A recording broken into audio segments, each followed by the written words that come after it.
好，各位同學大家好啊！咁今日咧想同大家講下秦代，咁呢一個課程咧係適合中一嘅。咁中一秦代究竟要學啲咩呢？咁秦朝咧好特別嘅，佢咧係中國歷史上咧最重要嘅朝代之一，因為咧佢係第一個大統一嘅朝代，即係佢有做咗好多統一嘅措施啦。因為咧喺秦朝之前咧，先秦期間咧，即係春秋戰國啊、西周啊，都係行一種嘅封建制度。封建制度咧係會分封好多唔同嘅諸侯國。咁而嗰啲嘅唔同嘅國家咧，佢哋有自己嘅文化、自己嘅文字啊、自己嘅其他啲嘅貨幣啊，咁所以咧其實個文化好唔同。咁但係自從秦始皇咧統一六國之後咧，佢就大量咁樣咧將所有嘅嘢咧就一統，跟住之後咧就消除咗六國嘅一啲嘅文化特色。咁跟住之後就變成咩咧？變成就以秦國為藍本，秦代一個大統一嘅時期。咁而秦代咁重要，做咗咁多豐功偉績，但係咧佢最諷刺嘅係咧，就係佢只有15年嘅國祚啫。即係一個朝代做咗咁多嘢，但係15年，咁點解咁快會滅亡嘅咧？咁我哋呢一個課堂咧，我哋會有3個部分。第一個部分咧就係講到秦點解能夠成功統一天下。即係咁多個國家最後都唔能夠贏，係最後佢係可以得呢？咁原因係乜嘢呢？咁我哋要分析個原因。咁第二呢，就係個統治措施，即係佢做咗啲乜嘢嘅大一統、大統一嘅措施，例如統一文字、統一度量衡、統一貨幣，跟住之後起長城、徵匈奴、統一個版圖，呢一啲一系列嘅嘢。咁入邊嘅內容啦，咁同埋我哋要分析下，即係對當時嘅民眾嘅生活啊，同埋對後世嘅影響咁樣。咁而去到第三啦，就係我哋會講到咧秦朝咧點解會滅亡，咁分析一下原因，咁同埋咧講一講啲例子。好啦，咁秦始皇係咩人咧？咁樣根據本書咧呢一度咧，即係呢個魏遼咧，咁講到就係佢係同阿秦始皇共事嘅人，咁就話佢咩咧？就係當佢阿秦始皇需要人幫嘅時候咧，對你會好有禮貌，但係佢唔需要你嘅時候咧，佢就會殘害別人。咁所以啦，其實佢係一個咩性格咧？一個唔信人嘅性格。咁課堂上面都講咗好多佢嘅故事。咁而呢一個嘅秦始皇咧，所以佢就用法家思想治國。好啦，咁我哋第一個部分，我哋講講呢一個秦朝嘅統一。秦朝嘅統一，我哋睇睇大標題先。點解佢最後能夠成功統一天下？統一嘅意思，即係佢打敗其他6個國家，跟住之後就成個中國都係佢嘅，佢就建立一個淨係得秦朝、秦國嘅一個時期。咁而統一天下咁多個國家，有韓趙魏楚燕齊有秦咁多個國家，點解最後只能夠秦國成功呢？係有啲原因嘅。咁我哋分析一下。咁首先睇大標題嘅話咧，第一就係秦國嘅自身強大坐大。咁跟住另外啦，秦滅六國嗰個嘅順序啦。咁如果你分析個原因嘅話咧，咁我哋睇睇第一就係嗰個地理優勢，咁善用人才。咁同埋咧民心所向嗱，咁你本書咧講過呢幾個標題咧，其實我哋可以歸納成為3個原因。邊3個原因咧？第一個就係秦嘅自身啦，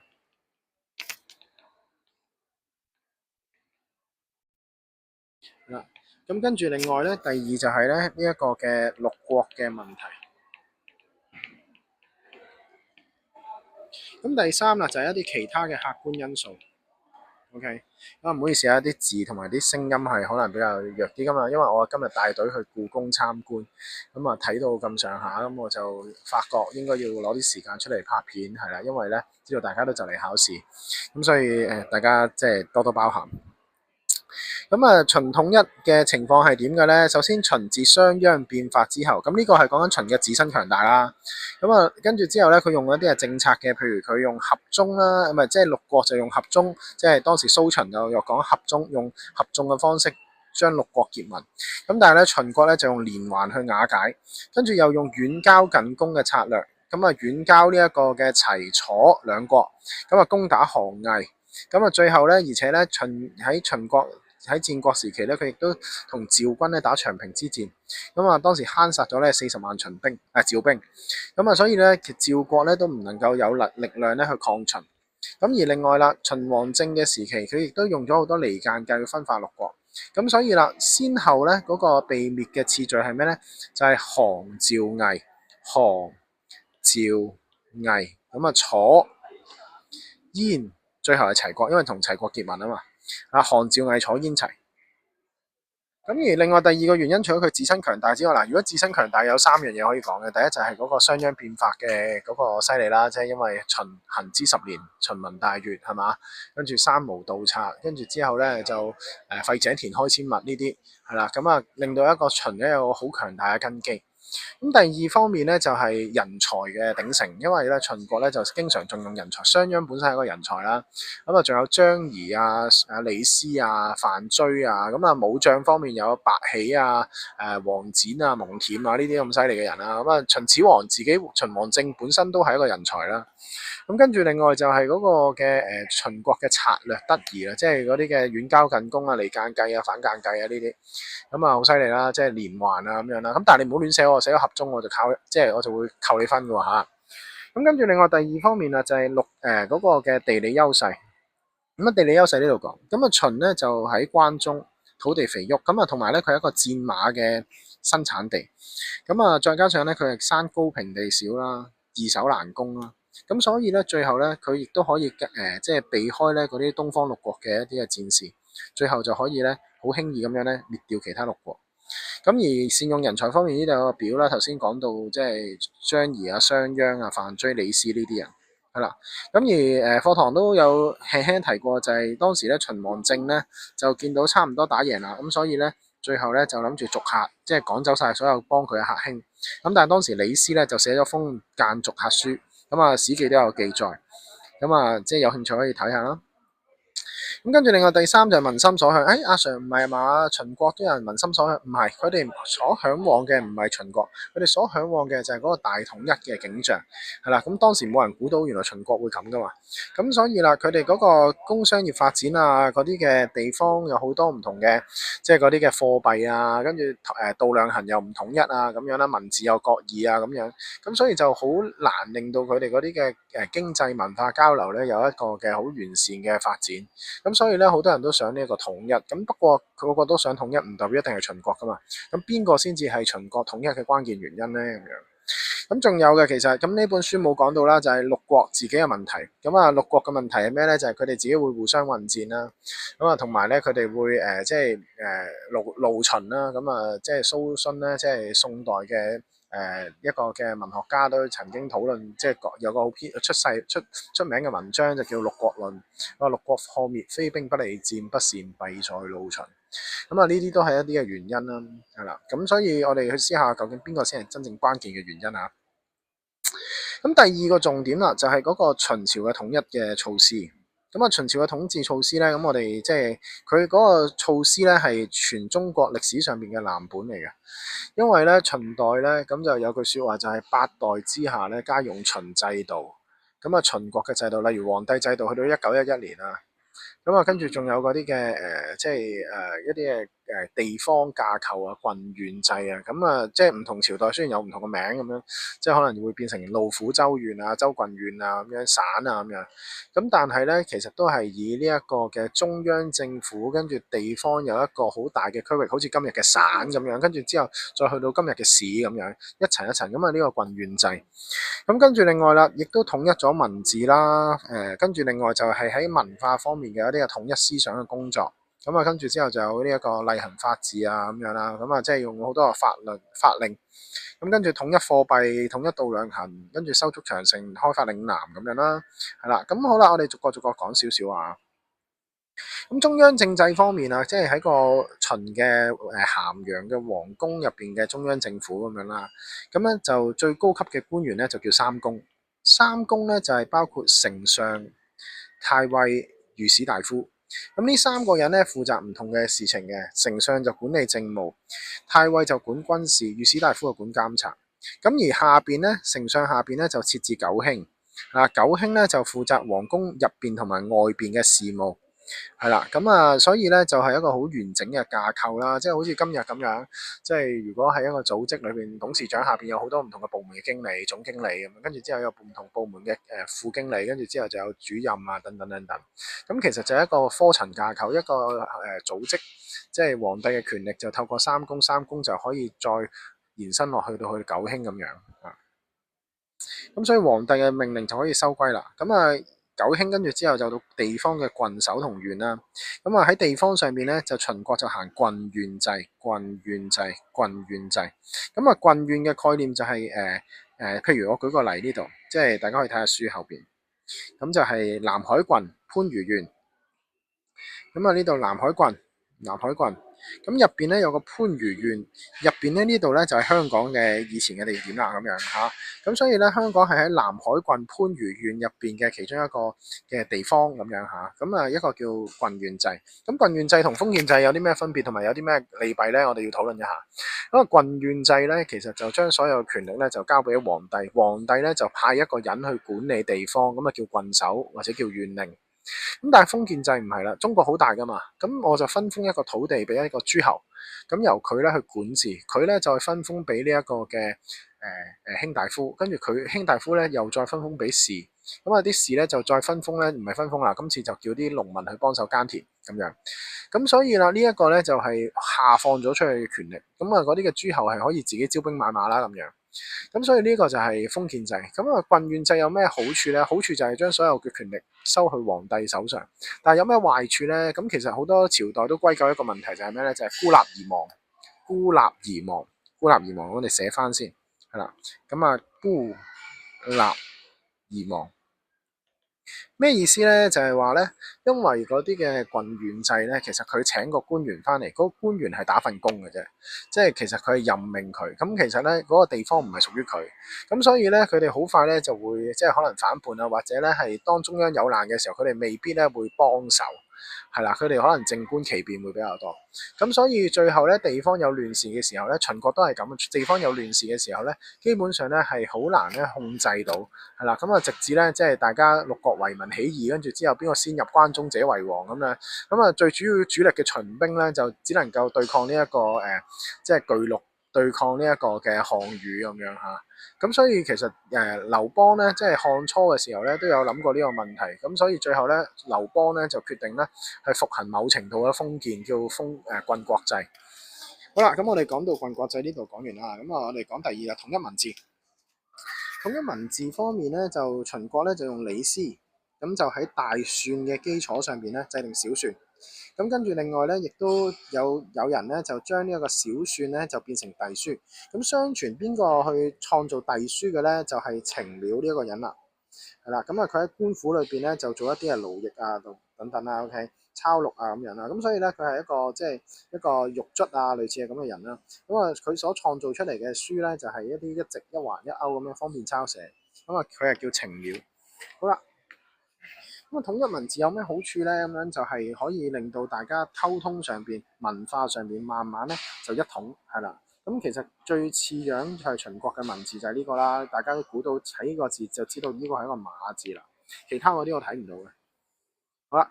咁啊，另外第二就係仲有一個焚書坑儒。焚書坑儒咧，其實係一個統一思想嘅措施。咁但係佢呢個措施係好暴力啦，係啦，好嚴苛啦，係啦，好暴君啊，好衰啊咁樣啦。啊，點解咧？因為咧當時佢想統一思想。咁咧點解咧？因為當時咧有個嘅儒生叫淳于越，咁啊佢就提議話復行封建。咁啊跟住另外咧亦都話同秦始皇咧就話批評個秦始皇話佢唔行仁政啊咁樣啦。咁所以秦始皇好嬲啦，咁啊跟住李斯嘅建議啦，應該要禁絕百家嘅思想，跟住之後咧就以吏為師，跟住之後咧將所有嘅除咗呢一個嘅秦國史書、工具、醫木、醫藥、卜墓呢啲工具書係可以唔使燒之外咧，其他所有書籍咧一律燒毀，而且其中咧詩書等等咧要交由官府去燒毀。咁而另外，如果市民偶遇詩書，即係唔小心講咗一兩句嘅《詩經》《書經》呢啲咁嘅儒家經典嘅話咧，就要死啦。咁所以咧嚴懲呢啲人係啦，咁啊即係另外，如果你誹謗啦，即係第二就係坑儒啦，兩件事嚟嘅。咁啊坑儒個緣故咧，就係因為當時咧嗰啲嘅儒生同方士咧，就即係批評秦始皇咧追求長生不老啊等等，咁啊對令到啦秦始皇咧就惱羞成怒，就坑殺即係活埋。咁就活埋咗400幾名儒生同方士，咁史稱就焚書坑儒。咁焚書坑儒有啲咩嘅壞處咧？就係令到嗰啲嘅知識分子同埋唔夠膽講嘢啦，即係製造一啲嘅言論恐慌啦。咁跟住另外就係呢一個嘅文化瑰寶嘅消失啦。咁所以我哋好多時候今日都揾唔到以前秦朝之前嘅一啲嘅書籍。咁跟住另外啦，厲行法治啦，咁啊其實呢個法治同我哋今日現代所講嘅法治有啲唔同。今日現代所講嘅法治係 rule of law 啦，即係講緊法律咧係凌駕於呢一個嘅所有嘢，係由法律至上，法律去管治係啦。咁啊，但係咧呢一個法治咧係皇帝之下嘅法治，即係依法而治，就係皇帝利用法律呢個手段咧，利用法家呢個手段咧，利用法術勢去控制民眾，去實施佢嘅權力。咁而呢一個厲行法治咧，秦律咧係又有出名就係咩咧？罪輕刑重，罪咧就好輕嘅，但係刑罰咧就好重，係啦。咁啊舉個例就係咩咧？如果5個人共度1錢以上，即係最少嘅金錢單位，咁啊要斬去左腳，仲喺面上刺字，仲要發配邊疆築城牆。咁所以其實非常之重，非常之重啦。咁而呢個秦律仲有啦，連坐法係咩咧？就係一家犯法，鄰居知情不報就會受罰。咁所以基本上百姓好容易被受罰嘅，即係如果假設就係隔離有5個人，跟住喺度偷咗少少嘢，跟住之後點咧？跟住隔離又睇唔到喎，咁冇報喎，知情不報喎，咁跟住成條村咧就每人斬咗隻左腳，同埋咧就喺面上面刺字，跟住之後咧就要去發配邊疆咁樣。咁所以啦，基本上就好多人都犯罪啦。咁而天下苦秦久矣係啦，即係嗰個嘅即係基本上就係個個都坐監，咁跟住之後坐監獄咧，去到呢一個市集外邊嘅情況。咁而當時咧點解最後會秦會滅亡咧？其實就係因為呢一件事點解咧？就係因為當時咧秦律太嚴，咁陳勝吳廣呢兩個人咧，咁就即係佢哋呢一班人啦，咁就因為咧佢哋收到咧要去戍邊，去汝陽戍邊嘅一個嘅任務，咁但係佢哋最後遲到誤咗軍旗，咁而根據秦律咧誤咗軍旗係要全軍抄斬，咁所以最後點咧？佢哋還又死，掂又死，所以決定點啊？就係去揭竿起義，用竹竿起義。咁呢個大澤鄉起義、陳勝吳廣起義咧，就非常之經典，因為咧佢係第一次中國歷史上用平民咧去起義嘅一個嘅情況。呢個就係焚書坑儒嘅情況啦。跟住統一貨幣咁啊，統一咗半兩錢啦，黃金係上幣啦。咁個作用咧就係可以統一咗嗰個經濟嘅交流。咁跟住另外統一度量衡啊，度咧就係長度，量咧係容量，衡咧係重量。嗱，咁啊呢3樣嘢，咁就下令頒布全國，咁就方便嗰個嘅交易啊、溝通啊、經濟嘅交流。咁跟住另外啦，呢度咧就係力役過甚嘅問題啦。我哋其實亦都係某程度分析緊咧，點解秦國會滅亡嘅。咁首先啦，收足長城，咁點解要收啊？因為要打匈奴。點解要打匈奴？因為匈奴成日侵擾。咁所以啦，理論上應該要收嘅。不過係咪要咁樣勞役百姓用咁短嘅時間去收呢？咁就有得講。因為咧，其實匈奴咧係真係會影響咗當地邊疆嘅民族啦，咁啊影響咗國家安全啦。咁但係咧收長城咧，其實又會令到好多人咧好慘喎，即係個苦況，即係大家有聽過萬姜女哭奔長城嘅故事啊等等。咁而當時咧，佢就用燕、趙、秦3國固有嘅城牆連接起嚟，就形成咗一條西起臨洮、東至遼東嘅萬里長城。咁而起長城之後，的確係有呢一個鞏固邊疆嘅作用，但係同時間咧就濫用民力。咁啊，民力用咗幾多咧？大家可以睇翻呢一度。咁啊，呢一個咧就秦亡嗰版，咁就你見到啦，收長城咧40萬人啊！係啦，非常之多，人口2000萬人嘅啫當時。係啦，咁啊跟住之後，基本上佢哋又要征匈奴啊、征八月啊、樹五嶺啊、起阿房宮同埋秦王陵咁樣，即係嗰啲兵馬俑。咁所以咧，當時咧就非常之慘啦。咁跟住另外開發嶺南啦，就係南方啦。咁啊，點解中國會加咗南方呢個版圖咧？呢個嶺啊，山嘅南方係啦。咁啊，以前中原咧，楚國都係呢度嘅啫，楚國都係呢度嘅啫。咁所以最南呢啲地方咧，係一個深入不毛嘅地方。咁而香港就喺呢度。咁而喺秦代嘅時候咧，就用咗50萬咧去南征八越。咁另外咧，為咗要南征八越咧，亦都開鑿咗一條運河叫靈渠。咁就喺湘江、漓江之間呢度。係啦，咁跟住之後咧就令50萬嘅人咧就去南方嗰度咧戍邊，咁就打通咗呢個地方。咁從此咧香港就成為咗即係秦代嘅時期嘅版圖啦。咁而呢一個開鑿靈渠啦，50萬人去戍邊啦，咁其實咧都非常之勞役百姓，係啦。咁跟住另外呢個地圖裏邊咧有一啲嘢咧，大家都要睇嘅就係咩咧？就係嗰個馳道同直道。咁啊呢啲粉紅色嘅路咧就係馳道，就係秦始皇咧起嚟咧就去巡視地方。咁跟住呢條直道咧，呢一條係由咸陽去到北方九原郡嘅。咁呢一條紅色嘅，咁就叫直道。咁就係咩咧？就係皇帝咧就係親自咧就起咗呢條路咧，係為咗要征匈奴嘅。係啦，咁啊軍事用途嘅啫。咁所以當時就起呢啲路啦，又要好多人力物力啦。但係你留意喎，秦代只有15年嘅啫。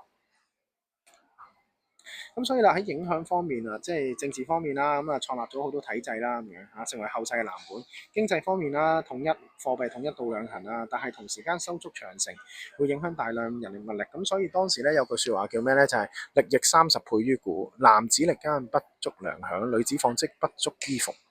咁跟住文化方面啊，咁啊摧殘文化啦，咁啊即係為焚書坑儒啦，禁止其他嘅思想學説啦，同埋但係同時間咧，亦都有統一文字嘅功勞咁樣。咁跟住版圖方面啊，呢、個就係中國版圖啦。咁啊，其中咧南海郡番禺縣有香港啊，係啦。咁啊，呢一個就係秦嘅統一措施嘅影響。咁但係最後秦點解會滅亡咧？咁樣咁我哋第三部分我哋就講呢一度。秦朝嘅滅亡咧，其實首先就係秦二世啦。咁啊，秦始皇就病死沙丘，啊胡亥繼位，咁所以亡秦者胡啊嘛。